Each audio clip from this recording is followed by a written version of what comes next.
Bonjour, puisqu'il est de plus en plus question à nouveau du télétravail, je pense qu'il est important également de soigner ces vidéoconférences. Quand vous allez avoir une vidéoconférence par Skype ou tout autre moyen qui le permet, il faut que vous veilliez particulièrement déjà à votre façon de vous tenir, hein. Si vous êtes un peu avachi, ça va forcément pas donner une très bonne image de vous. Garder le sourire, bien sûr, ça c'est une base, mais également veiller à ce que vous ayez une présentation quand même un peu soignée.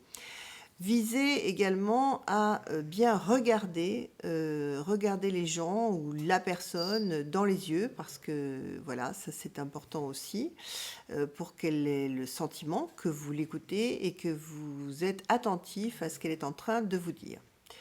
Ensuite, il faut, si vous avez pas mal de choses à dire, que vous ayez préparé à l'avance, comme pour un petit discours, que vous ayez préparé à l'avance ce que vous allez dire. C'est Winston Churchill qui disait qu'un discours improvisé avait été réécrit au moins 3 fois. Bon, donc prenez donc de quoi noter au préalable et regardez vos fiches, mais pas trop souvent non plus. Essayez d'être quand même assez, on va dire, décontracté pour expliquer ce que vous avez à dire, que vous avez donc préparé à l'avance, je le répète. Voilà.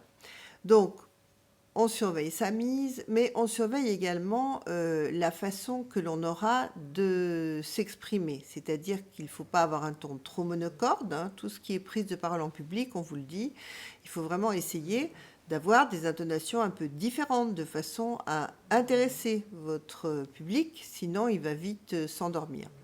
Voilà, donc les intonations sont importantes. On ne parle pas trop fort, mais on ne chuchote pas non plus. On essaye de trouver un juste milieu dans sa façon de parler.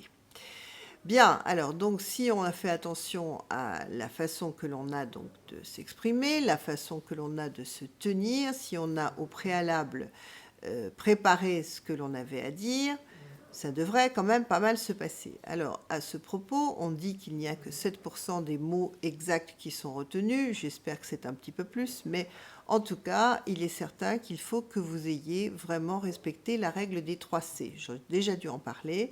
J'y reviens régulièrement parce que c'est quelque chose qui n'est pas toujours très observé. Les gens partent souvent dans des grandes considérations qu'ils pensent peut-être eux intéressantes, mais qui vont lasser vite leur auditoire. Donc soyez concret, clair et concis, hein. Clair, concret, concis et court, hein. Je pourrais même rajouter et court. Voilà, concis, c'est encore un peu différent.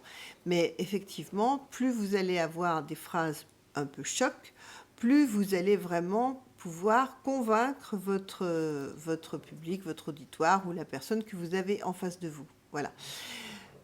Il est certain qu'il y a une dimension que l'on n'a pas quand on est en face à face, dans la mesure où on n'a vraiment que le visage qui apparaît. Donc c'est pour ça qu'il faut vraiment veiller à ce que on ait vraiment un air, d'une part intéressé par ce que la personne vous dit en face et également un air également assez détendu, assez agréable à regarder, hein, voilà.